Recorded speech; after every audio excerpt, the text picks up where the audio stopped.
Basically, she is a summoner in a mythical land called Spira and is being aided by some friends on a mission to defeat sin. This journey that she's on is one that her father did before him, and I get the sense is sort of a generational obligation almost, as well as an honor. And it gives her this sense of duty and that motivates her through most of the story. A duty, respect, honor, these are the things that are important to her.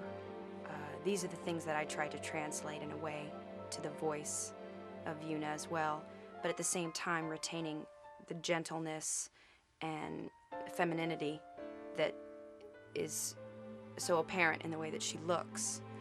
So it was an interesting little dichotomy I had to come to, finding a way to balance those two aspects out. She's this gentle yet forceful presence. I wouldn't say docile, because I don't get the sense that she backseats anything. She's very direct, very forthcoming with her opinions and her ways, but she doesn't have to be aggressive about it, you know, abrasive. She does it in a way that leads others.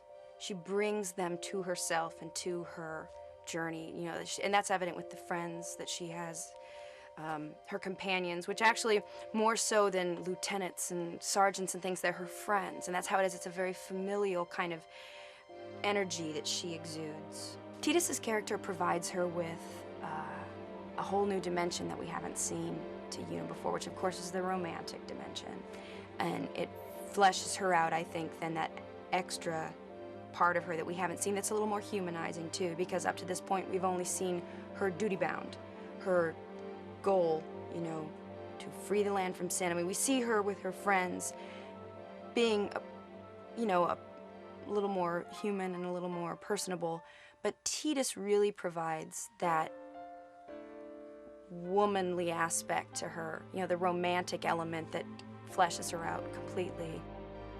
I think you have to go into it with an actor head, because these mics and this whole system is so sensitive that every nuance to your voice is going to be heard, and you can't make your voice sound like you're thinking. You have to think, and then your voice will just do it. It's a lot more organic, I think, than we would initially assume, and it's even something that I've discovered as I go about doing this. So I try to relate myself to the character that I'm portraying. In this case, you know, I relate myself as best I can to Yuna.